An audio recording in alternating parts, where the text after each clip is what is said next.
we go. Wonderful. And can you guys see my screen? Oh, hi, Kim. Love it. Love it when I get a hello in advance. So great to see you. And I see that folks are joining. I am so excited. I'm so excited. I Let's go ahead and we're just going to kick it off because I want to spend as much time possible hearing from two amazing, amazing guests, Susie Cool and Rachel Goldfarb. So before we officially kick it off, let me tell you a little bit about the series for those of you that are new. For those of you who are returning, welcome back. It's lovely to have you come back. But this is the monthly Chat with the Chief series. And real conversations with real people who are in this space doing this job on a regular basis. And we're going to share, and I love to say the good, the bad, the ugly, like just the reality behind the role. And I am your facilitator for this conversation. I am your host. I am a chief of staff. A little bit about me. I wrote a book a couple years ago about the chief of staff role. I just completed my second book. So that's going to be coming out very, very soon. It's called The Chief of Staff Outcomes and Impacts, a Tale in Three Acts. And I think you're going to love it. So I am thrilled that I'm going to be able to share that with you. I also wanted to give you a little bit of insight first with some of the organizations that I've worked at. So it gives you an idea of why I am an authority in this space, as well as the people that I bring on this webinar. I've been able to work for a variety of organizations across industries, so it's helped color my perspective on this role. It's helped color my perspective when it comes to leadership and the things that are necessary to be successful and the things that make us fail and how do we get out of those spaces. And so as your host, I have over 15 years working in this space. I am a student of learning. I love to learn. And so I'm always looking for an additional way for me to up level myself, which is why I love the folks that I bring on the show because they always provide these beautiful perspectives on how we can be better at what we're doing. And I also pioneered the Chief of Staff Academy. We'll put that link in this chat a little bit later. But for those of you who are either curious about the Chief of Staff role or you're in the Chief of Staff role and you want to uplevel yourself, connect with me because the Chief of Staff Academy is an accredited program that will provide you with some of the foundational aspects that everybody needs to know about being a Chief of Staff. So now that's enough about me. I'm excited about my two guests. I have got two more slides, and I'm going to give each of my guests an opportunity to introduce themselves before we jump into the meat of this conversation. So my first guest is Susie Cool. We were able to hear from her last month, but I'm going to blame Zoom, and I'm sure some of it was user error, but we didn't get the full Susie Cool experience. And so we are going to get that experience today. So Susie, I'm going to give you a moment to introduce yourself to my group here. Oh my gosh, this is the bit I always hate talking about myself, which I'm going to say is probably a real chief staff trait because everything is about everyone else. It's about the organization, it's about the people we work with. But I spent 8 years working in British politics as chief of staff to the then Deputy Prime Minister. I've run my own businesses, I've built things from scratch, and I'm back in a chief of staff role at the moment and also building Cool and Gold with Rachel, so which is really exciting. So that's me in a nutshell. Awesome. I'm going to turn the baton over to Rachel so she can introduce herself. And they did give a little teaser about something exciting that they're building, and they're going to have an opportunity to tell you guys about it on this call also. So keep your ears peeled. But Rachel, the baton is yours to introduce yourself. Thanks.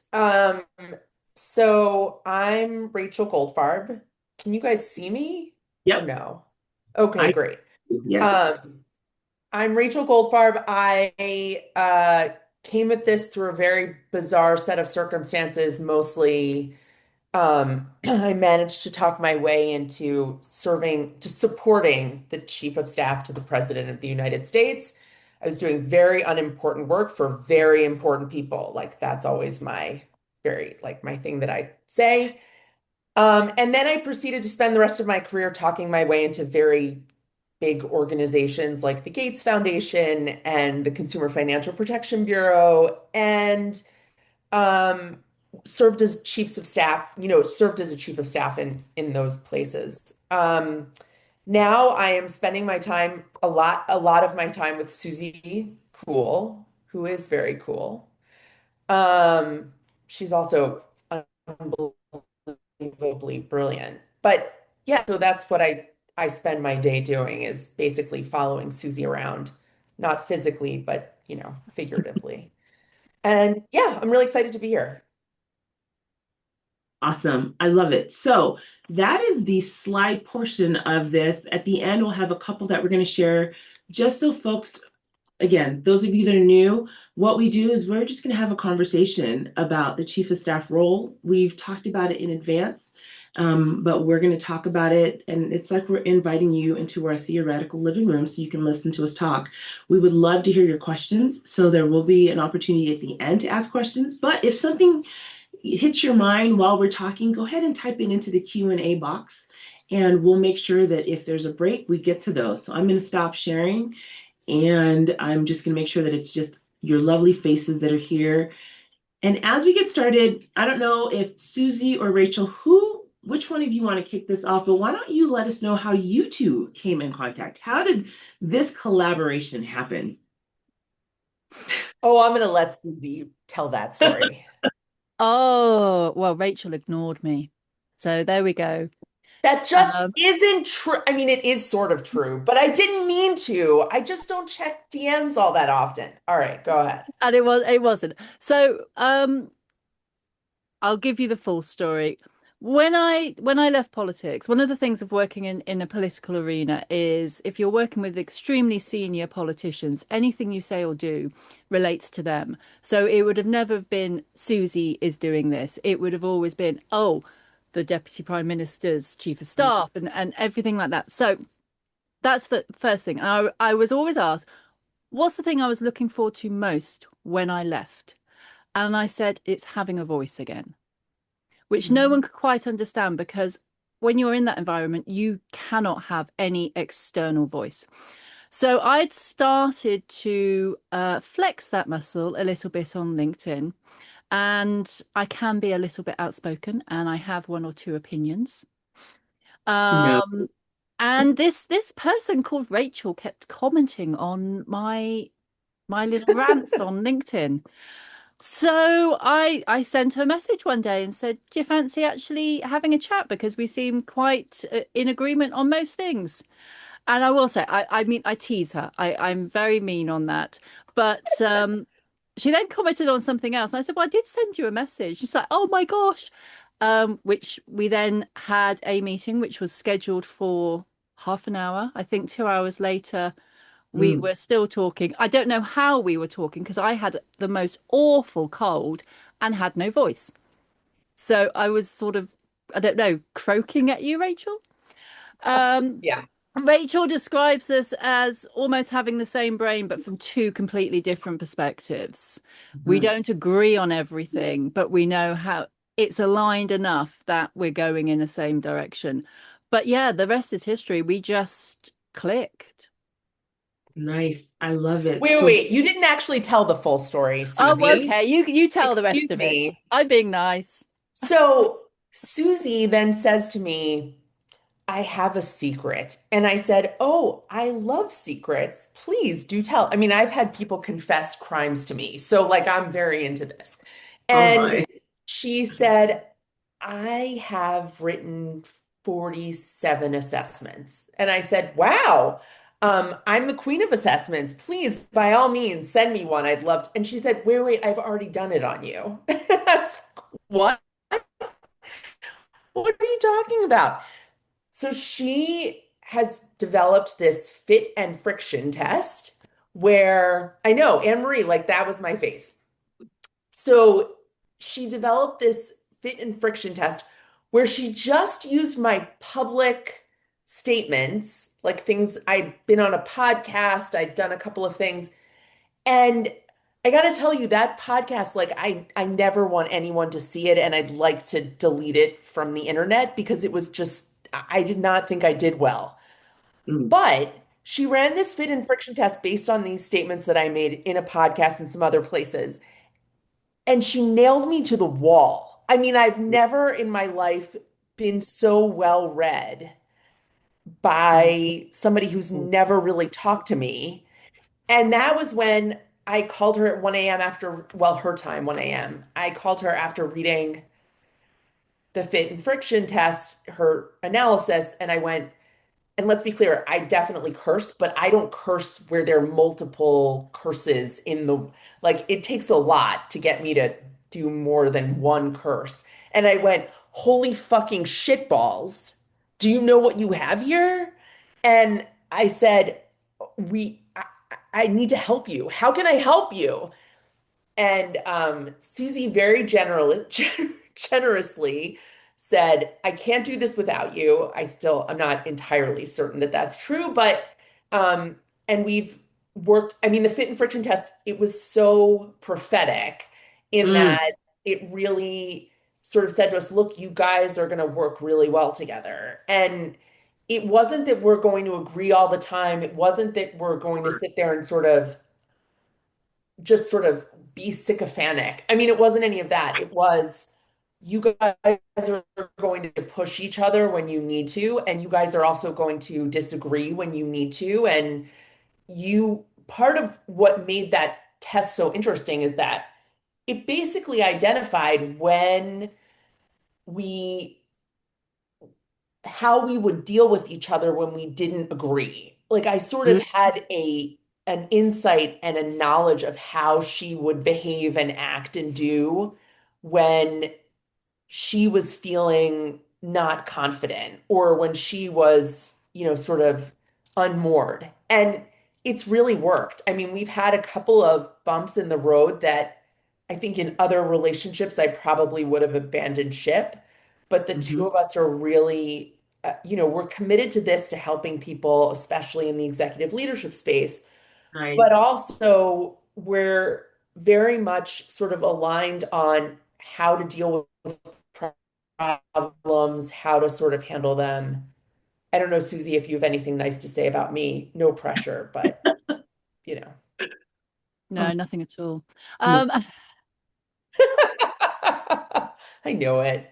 Oh, no, that was awesome. I was going to ask you, Rachel, if you wanted to add a little bit more to what Susie said, because so folks on the call, if you haven't read, as Susie politely says, their rantings, they're actually brilliant.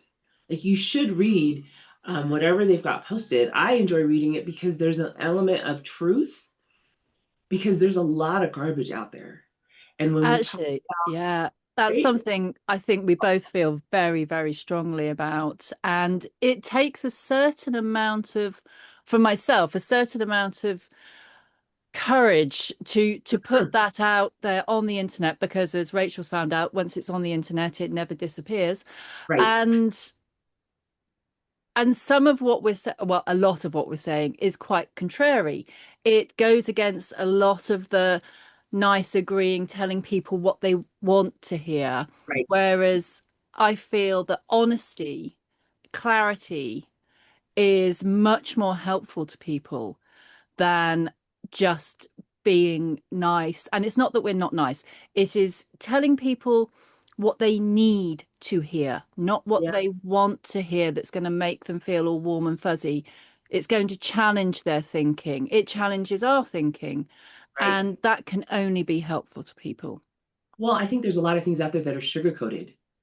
And so I know when I've spoken to both of you individually, so, and we're going to talk about the chief of staff role, because I would love to hear from both of you your interpretation of what is a chief of staff, what do they do, and what is it that they don't do? Because I think that's one of the things, at least for me, as I'm reading your comments and your posts, you're helping clarify this role, because again, there's so much junk out there and people will post trash. And it's so refreshing to have somebody say, well, and I remember for you, Rachel, you're like, that person deleted my comment. And I thought, but your comment was so relevant because they posted such a garbage job description. And we are living in a time where people are hungry for work. And so now they're taking some of these garbage roles that are not they're not uh, it's well structured. They're not written well, and so I don't know which one of you want to jump in, but tell us what So, is Susie, do you want to tell them what we have yeah. for the greater public next week? No, no, no. That you have the honor on that because this is Oh, all really? you. So I was complaining to Susie and saying these job descriptions are garbage. They're just horrendous. I mean, if I see one more thing that says thought partner, cross communication, I mean, they all say the same thing and they say nothing. So it's actually, it's quite a feat. Um, Hmm. and Susie and I decided that we needed to build something that would allow people to input what their issues are, what problems they were trying to solve for, and we will generate a job description for them.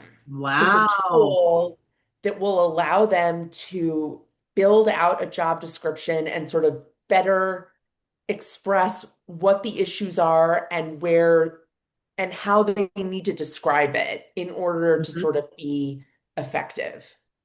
Susie, I'm sure you have stuff to add to that, but Yeah. No, that's it. So it takes it through because we've all had anyone who's in a chief of staff role, you get someone say, well, I really need a chief of staff. And then you talk to them and you go, Hmm. actually, it's not a chief of staff that you're after. It's either a really good executive assistant or you're after a project manager, multiple different roles that they could be. And so it takes them through what their pain points are, what they're trying to solve with this, and says, yes, you're looking for a chief of staff. It's nearly a chief of staff, or actually, you might be looking for these roles. And if it comes out at chief of staff or nearly chief of staff, you then get the job description that's tailored to the actual solutions and pain points that the person has described in putting into it in the first place. So Gotcha. it is a well-designed role from that moment.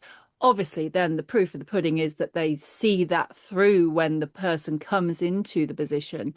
But at least then the foundations are laid that it is a properly scoped chief of staff role and makes them think about it rather than just put out a generic, I'm looking Yeah. for a unicorn.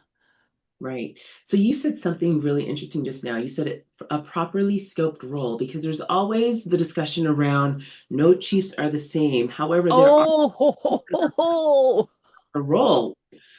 Susie, go ahead. Let's go with what you.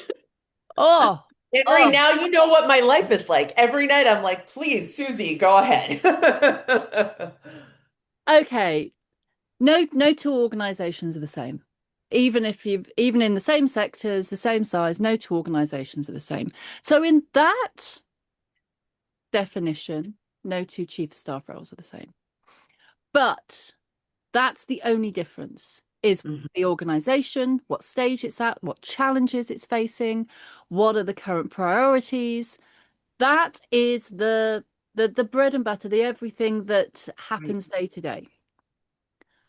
The core aspects of a chief of staff and a chief of staff role for it to be successful, for the person to actually thrive. I'm not on about some people are able to do a role where it costs them energy. I'm not one of those. I can do it for a short while, but I can't sustain it for years.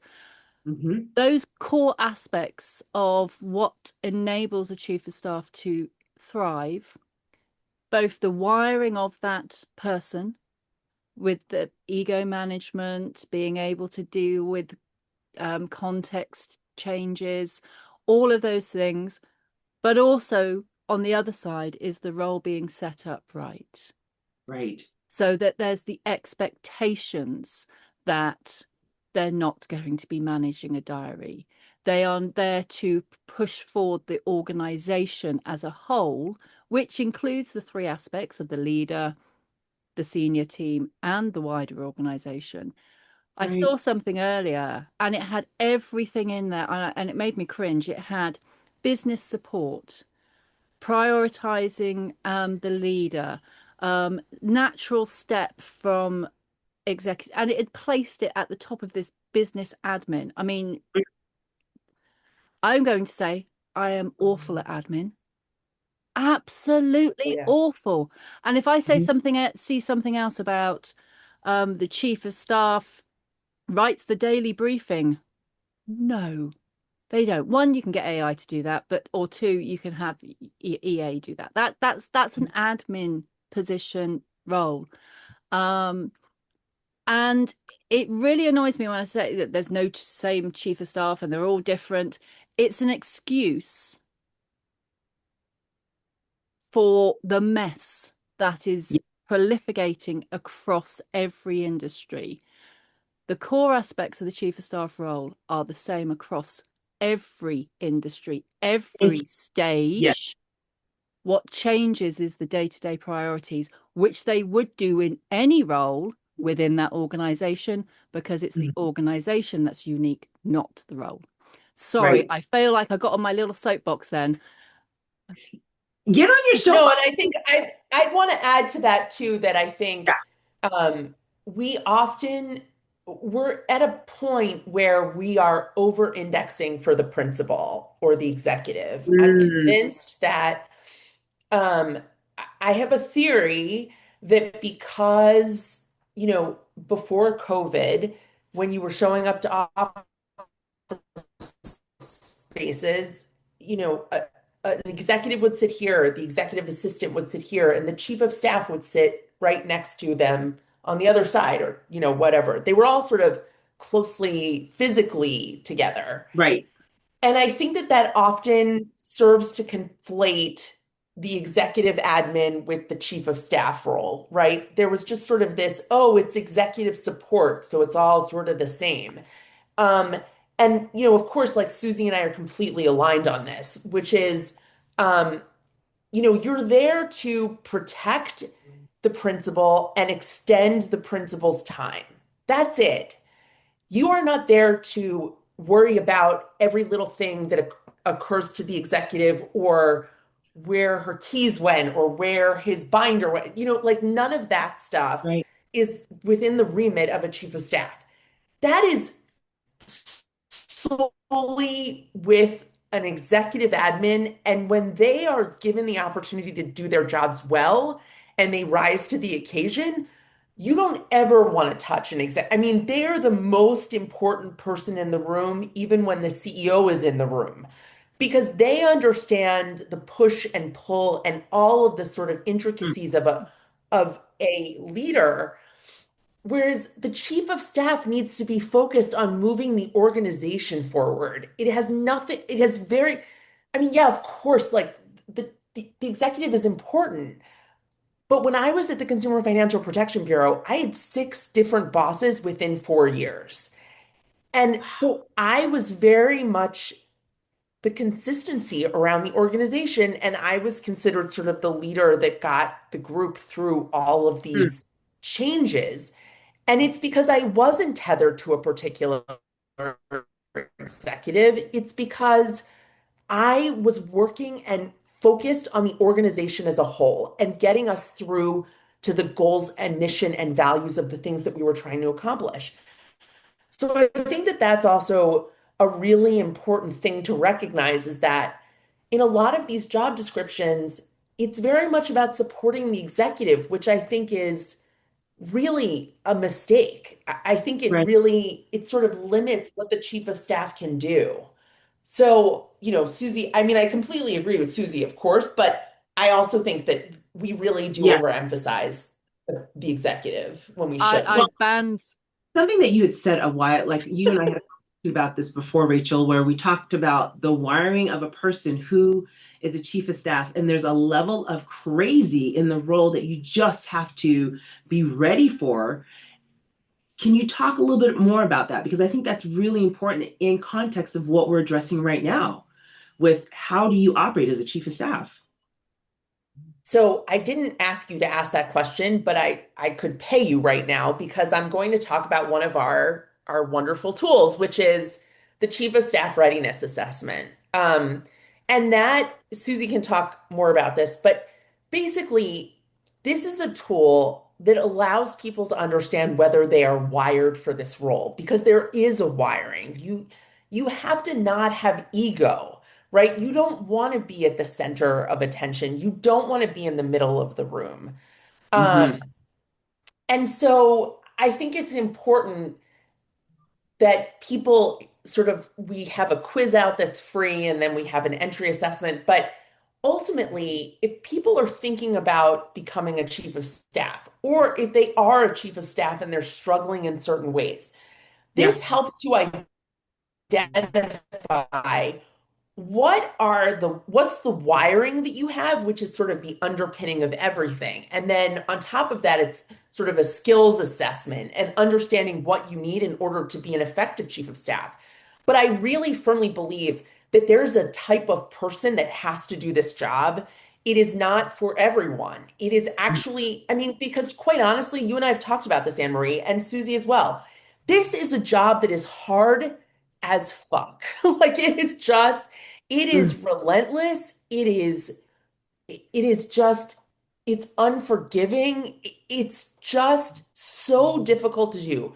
You are, you belong to no one and you belong to everyone at the same time. You're absorbing sort of all of the issues that come from the executive as well as the staff.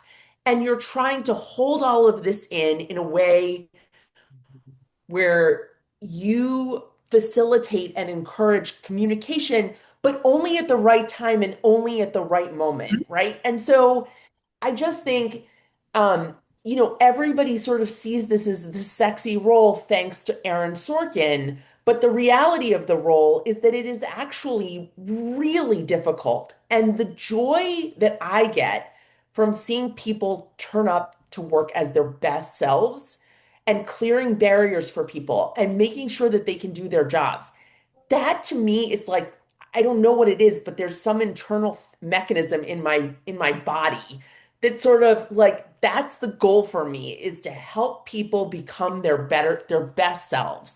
And if you don't care about that, or you don't care about people, or you're not curious about people, this is not the role for you. It is really an awful, awful role.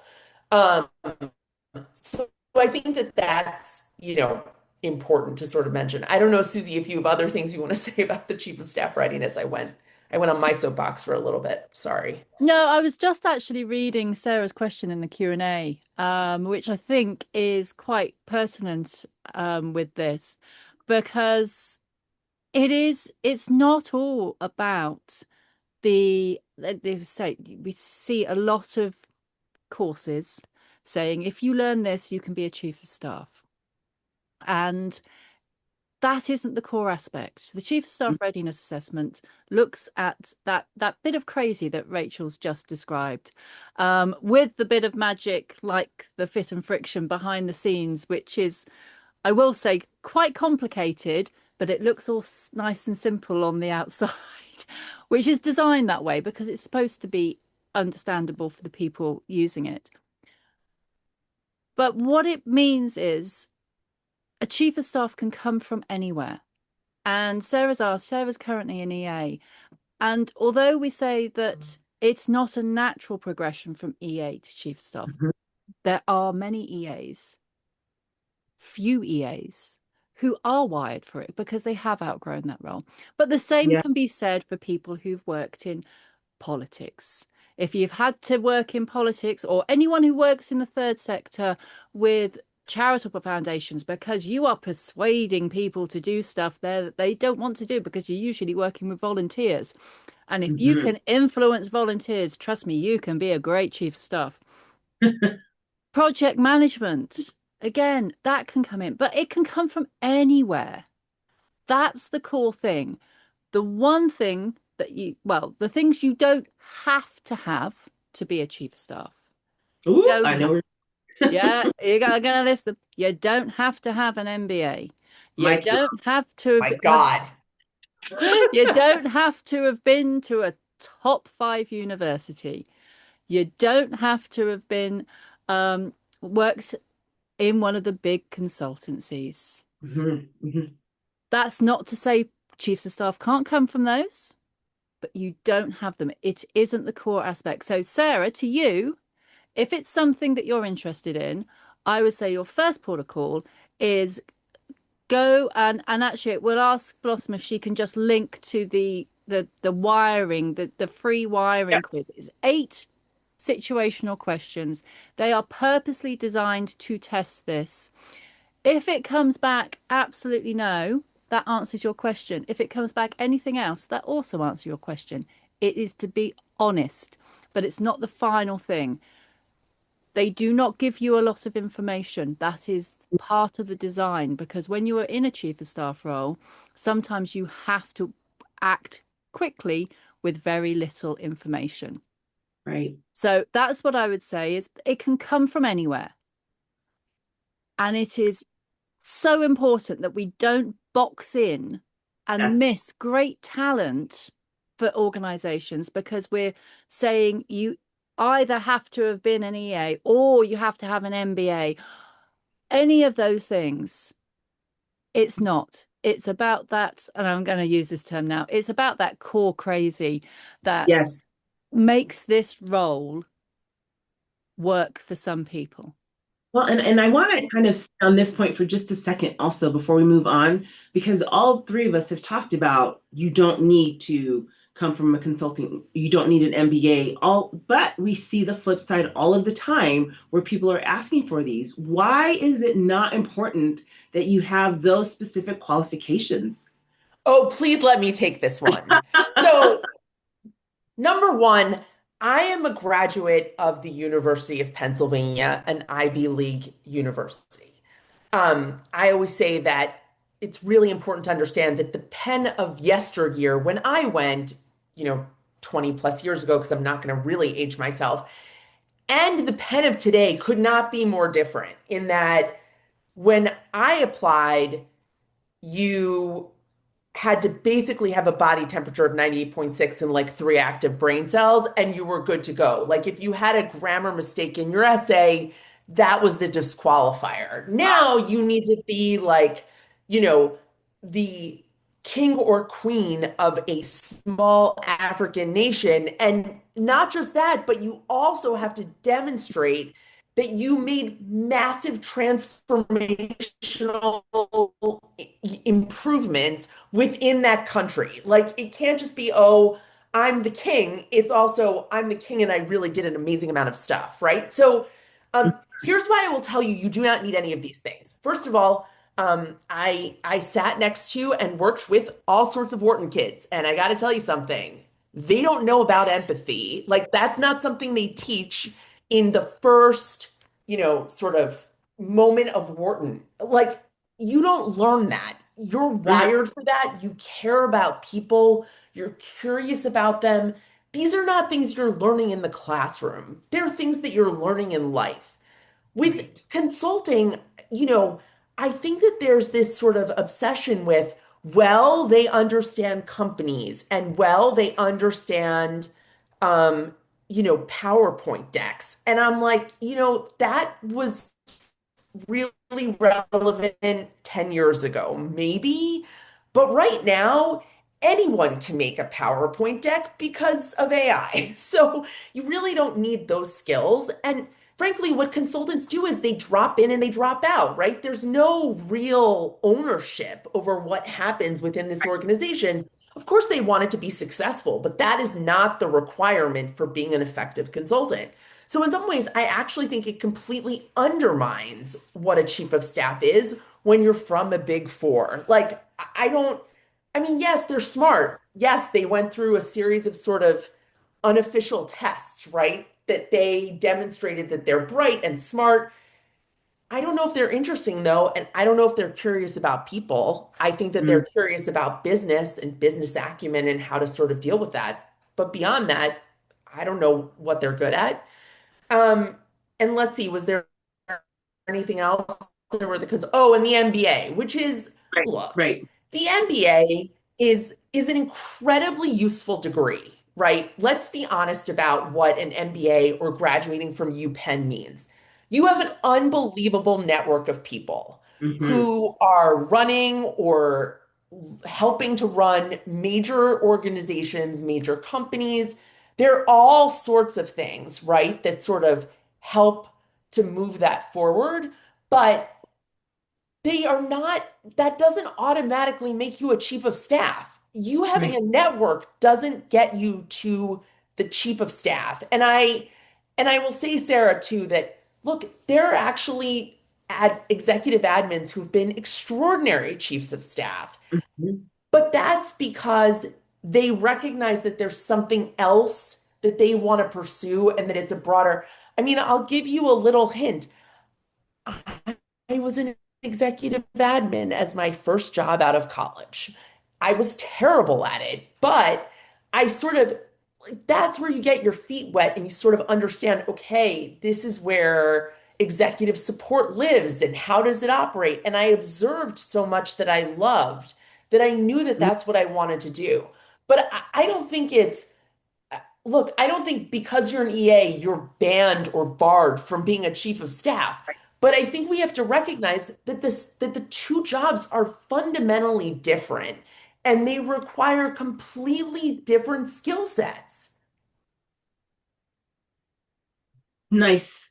So I have one thing that I want to say on this before we move on. And it was something that Susie, you had said earlier too, when we were talking about the different roles. There are so many ways to get into being a chief of staff. My background was project management, and I leaned into this, and it became something that I just thrived in.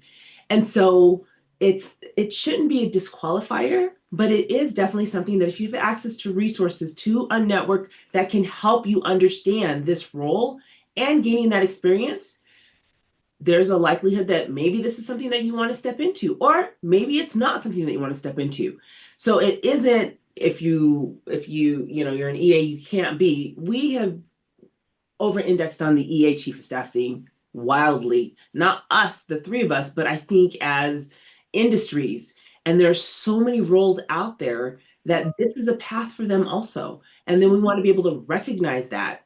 I'm looking at your question, Wendy. I'm going to read it because I think it's a great question. It says, I'm a chief of staff. I'm curious about the other side of the business, reaching to the leadership teams at companies, helping them understand how to use this role. So the question is, what are you guys learning and hearing that would help the chief of staff community learn key things to focus on within this role? That's a great. Susie, you're going to take that one. I think there's several things because at the moment what we're getting is we're getting a wish list of capabilities Mhm. of I want a thought partner. I want someone who's going to be able to see round corners. By the way, see round corners is an actual thing that is needed as a chief of staff. Um, but they're going to make my life better. They're going to free up. They're going to, without it actually being worked out of what they're going to do. So that's the first thing is actually where are the pain points? Mhm. What are you trying to solve? And what Rachel's put together with the job description thing is the first aspect of that. It puts together and makes them think of setting that up, which then helps the chief of staff going into that role. It's really important. And I think it comes back to that honesty thing as well, again, of when someone is asking for a chief of staff. And I get the pressures for all Mhm. sectors at the moment. I get the pressures from recruitment side all the way across when someone says, I want chief of staff, but sometimes they don't. Right. So it is making sure that that part is done because otherwise you're walking into a chief of staff role that isn't a chief of staff and you don't know what you're doing. Not that you don't know what you're doing, the organization doesn't know what you're doing. That's really, really important. Right. Um, and the other thing I'll say is when when leadership is saying I want a chief of staff, now I can tell you categorically that people I've worked with couldn't describe probably 90% of what I do. Mm. You only notice it when it's not there. Right. And yet we're asking those people to put together the specification for a role when they're only seeing the top 10% of the output, not the other 90%. Um, Mm, that's really, really, really important. And that's why I think it's really important to be having these conversations, to be mm, putting this information out there, to try and shift the narrative um, to what the role is rather than isn't. That didn't quite answer the question, but the other thing that I'm seeing when it comes to businesses is that there's this almost sort of, I don't know, fairy tale chief of staff. Well, such and such has got a chief of staff and they're doing amazing things. So I need a chief of staff too, oh my because goodness. that's going to be the fairy dust that comes and makes everything work well, which is great if they've scoped the role, if they've thought about it, and if they've identified the actual success, pain points, etc., that are needed. Because if they haven't and it all fails, what it does, and this does no favors for anyone. It doesn't do any favors for the founders. It doesn't do it for the organization. It doesn't do it for future chief of staff. Is it poisons that well Hmm. because they go, oh, I tried a chief of staff. It was a nightmare, not doing that again. And then they go Right. to their network and say, actually, don't get a chief of staff. It's a waste of time. And I'm going to say the words that are going to trigger Rachel. Here's the prompt to make yourself an AI chief of staff. Oh my Yeah, so I God. got to tell you.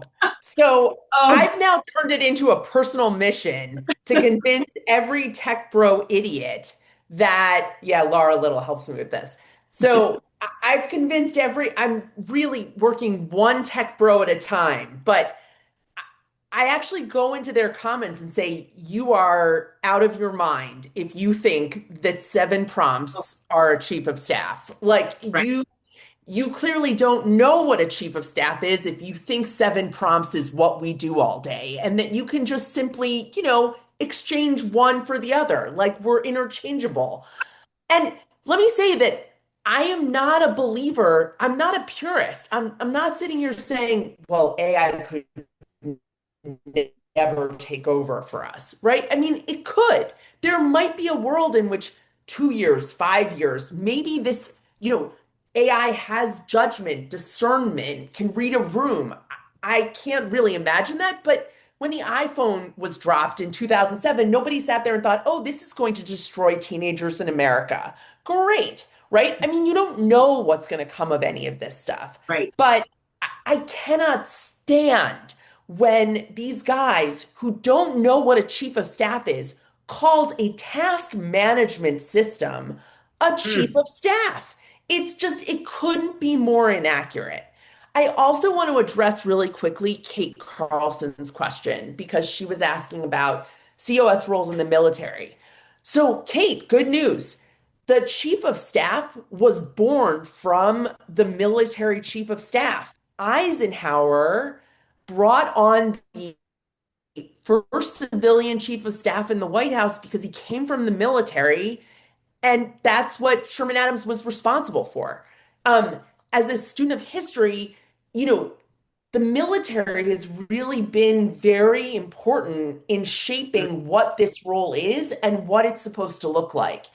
And so, from my perspective, if you come from the military, you have just an enormous advantage because you actually understand what this role is supposed to look like and you right. can really move forward in a way that makes sense. So, Sarah, I'm happy to push back against the utter horseshit that is AI chief of staff. And I'm delighted and happy. Actually, people now tag me or they'll send DMs to me of, here's a AI chief of staff. What do you think, Rachel? And they know what I think. And so I'm like, here we go. And I just type, type, type, and it's great. I have a lot of fun doing it.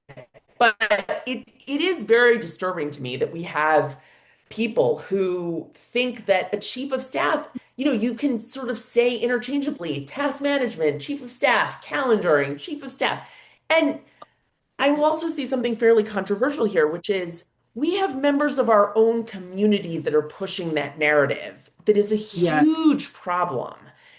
Yeah. And so we really have to be vigilant. as a group of people to push back on these narratives because even within our own community, we're cutting our nose off in spite of our face. And it's deeply problematic for the role. But also the reason why I love the chief of staff role and why I think it's so important, and I know that there are men on this call, but I really do think that this is very much tethered to women in leadership. And if you are going to have women in the C-suite, the likelihood that they are going to be the chief of staff is relatively high. I know that more and more men are becoming better at this, but for the most part, it's still very much sort of a feminine led kind of Mm, effort, right? And I really believe that the more we relegate to AI, the more we undermine women in senior roles. And you just can't do that. So, that's what But I I think. but I also think the AI chief of staff thing comes back to what I said about people only seeing the 10% right. visible. So they think that's the whole role. So they go, oh, we solved that. What they don't see is the other 90% that they're missing as well. Mm-hmm. And that's where it happens. But I just want to pick up on Rachel's point there about people within the community. This one's really stuck with me, but I'm so not on top of my personal emails at the moment. But I just clicked one that a mailing list that I was on, and it was offering a seminar for chiefs of staff. Um, and the subject was calendar management with an Oh, added bonus of being able to have this amazing color coding aspect of calendar management. And I mean, I didn't know whether to laugh or cry. mm, Because as I say quite often, the calendar is never the job. nope. And and when we have very, very prominent voices pushing this forward, it undermines everything. And also, I'm going to say for the EAs out there, it undermines their role as well. It Yes. makes their role go, it's something less because you should be something more. No, I tell you what, I've said it, I say it consistently, can't function without an EA, because I'm so bad at admin. And Right. it's absolutely essential. But yeah, I'm just going to say, I think that's why sometimes some of the things that we say, Yeah. and others like us can feel very uncomfortable because it's holding up that mirror to Yep. people within the community as well. There's two things I want to say to that. So, in one of my previous chat with the chief, we actually had a principal with his chief of staff and admin on the call, and they had a conversation, and it was so enlightening to understand that I love to call it the trifecta, because when the three are working in tandem effectively, it's a beautiful thing. And they lean into their own lanes and then they go into each other's if they need to, if there's an agreement there. But there are very distinct responsibilities that each one of those roles have. And when they honor those responsibilities, each of them are able to step up in their positions fully. But when that doesn't happen, that's when you see this conflict. And it's not the healthy conflict that we want to have. It's this you're doing why shouldn't I, and it's not a good place to be. And so maybe that's something that I'll see if I can revisit again because it was such a fascinating conversation. But Susie. also the three roles, those Hmm. three roles all take very different skills Yes. and very different strengths and very different mindsets. So when you start conflating them, Hmm. or saying that you can do all of that one with a little bit of I mean, Oh, yeah, yeah. there you go. That's Right. my answer. Yeah. It's wild. Um, because if it's wild, and I'm seeing a lot of these AI chief of staffs, and it it does kind of break your heart because you think you've missed the point. Having that chief of staff with you is not about how well they're able to automate tasks. And you want those tasks to be automated. It's something completely different. There's this human intelligence aspect, there's this emotional acuity aspect that you need to have as a chief of staff to be able to operate effectively and see past the principal, work with the organization, and truly move things along. And if you leave it to a computer, I mean, garbage in, garbage out, you're going to get exactly what you're looking for. And And let's be clear. I mean, I think, again, what I want to say is I'm not of the mind that AI couldn't get to a place where sure, it's capable of that. But we are not there now. And so to call something a chief of staff with AI at the front of it, it's like it's an oxymoron. I mean, it's a complete fiction. And I get sort of bent out of shape over it because it goes to misunderstanding the role. It's not about whether AI is advanced or whether it can be. It's just a complete misunderstanding of the role. yeah, yeah. Do you have an opinion about that, Rachel? Oh, But I will say, Yeah. love AI. I right. use AI to Yeah. increase my capacity, increase my productivity, and do amazing things with it. Um, but it is, That I then have to build, Right. which can be a little, I don't love I AI mean, quite as AI much as takes Susie does, but I love it AI. takes Yes. all of the chaos that's in my head and I literally just brain dump and it brings it back to me in some sort of semblance. But as AI stands at the moment, no matter how good it consistently has what I would call brain farts. It is Yeah, only as good as what you are putting into it. yeah. And it cannot yet. It is working on probability and logic. It hasn't got that aspect of just randomness that Mm, humans have. yeah, yeah, yeah. And the unpredictability. It can probably get things right 85, 90% of the time. Right. But until AI has got that bit, which is probably the spark of life, to be honest with you, it's Mm, never going to replace some of these roles where, as I said, the seeing round corners, the being able to read right. people, understand empathy is going to be there. And I think And you're let me just, 85 is I wanted to absolutely, add one more thing. yeah, Sorry, yeah, I yeah. just wanted to add one more thing, which is AI as it currently is situated generally agrees with you and makes you feel Mhm. great. And that's why people are using AI instead of actually talking to their friends. I mean, Susie and I both have sort of created a mechanism Mine where tells we me off, but mine specifically say doesn't to agree with Claude, me. right. I mean, Claude is specific. I say to it, do not blow smoke up my ass. This is not, I'm not here to feel good. I want you to give me the right answer, right? Right. And so I think actually, and the problem with a Claude version or a Chat GPT that sort of makes you feel good is that is fundamentally against the role that exists for chiefs of staff, which is Yeah, you need to push back. You need to tell people, no, you can't do that. I mean, this is sort of the classic, this is a huge part of being chief of staff is being able to handle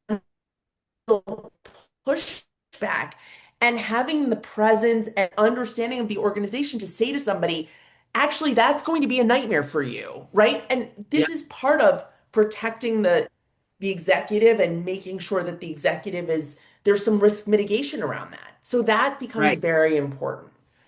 No, I appreciate that. I've got I'm going to take a quick break right now because I want to just remind everybody, because we're getting close to the end of this fabulous conversation, is that if this is your first time being on these calls, make sure you subscribe and join us. We have them every single month.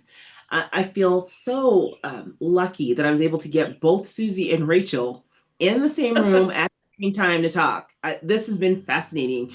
And we always have such rigorous conversations. Next month, we're having our guest is Delphine. She's going to be just as amazing. So make sure that you take an opportunity to subscribe to these calls because you will love them. If you you've spent time with us today and you see how fascinating it is. And the last thing that I wanted to share really quickly is I've got some folks who are in the London area. I'm going to be in London this month on the 19th.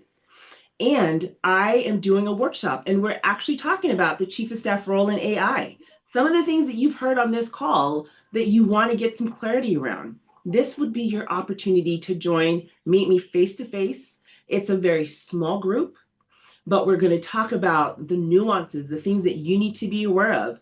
So we'll drop that link in the chat so you can definitely take an opportunity to register and join us on the 19th if you are in town. If you've got questions, go ahead and drop me a DM. I think that Blessing, she has put also Susie and Rachel's LinkedIn. And Susie, you mentioned the assessment. We'll make sure that we get this, if it's not dropped into the chat, we'll make sure that we get it out to this group also, because I think that assessment is something that um, everybody should take an opportunity to take just to gauge There you their go. attitude. Thank you. Thank you so much. We've got just a couple of minutes left. Susie, Rachel, I want to leave the last few minutes to you guys with any closing remarks, comments that you want to make to my audience. This has been amazing. So I'm so glad that you both have been here. I'm Yeah, going to yeah, let go ahead. Rachel, no, I'm going to have let Rachel have the last word Ugh. because um, it's nice for her to be able to do that occasionally. Oh, that's hilarious. Um, you know, all I can say is that I feel incredibly fortunate to work with somebody like Susie, who Mm, really understands this role, really cares about it.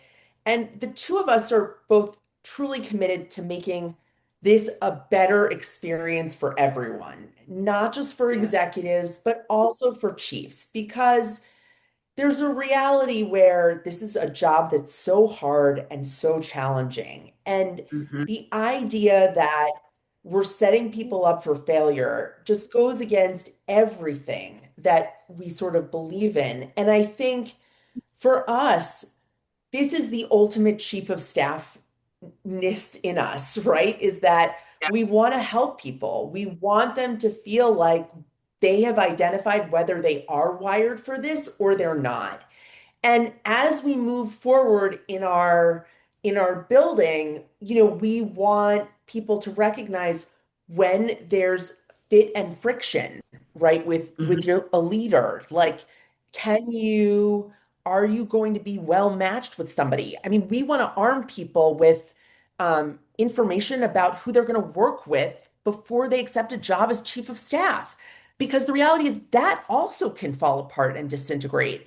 And so, all of what we're doing and thinking about around executive leadership is improving leadership, improving the mediocrity that seems to pervade a lot of executive leadership, and ultimately put chiefs of staff in environments that work for them. Because Right. when chiefs of staff work and when they are leveraged correctly, everything works better. The entire workplace is better, right? And so, this is really, I think, the critical part of why we're doing what we're doing. And we're really thrilled that we were here. And this was our first time together. So I think we did okay. Don't you think, Susie? Like we could do this again, maybe. But thank you, Anne Marie. This was really terrific. This was awesome. You guys did amazing. It's been delightful. Again, everyone, Blessing is putting all of the links in the chat for everyone. You've got our LinkedIn's. You have information towards the assessment from Cool and Gold. So make sure you do that. You also have a link to the London workshop that I'm hosting on the 19th. And we do have a 15% discount for today. If you want to get that discount, drop me a DM. We'll make sure that we give you that code and you can get that discount. But thank you so much. Both of you are, I just love the fire and ice that you bring. It's just wonderful. And we will see you guys online. So have a wonderful rest of your day, folks. And if it's starting your weekend, have a great weekend. Thank you. Thank you.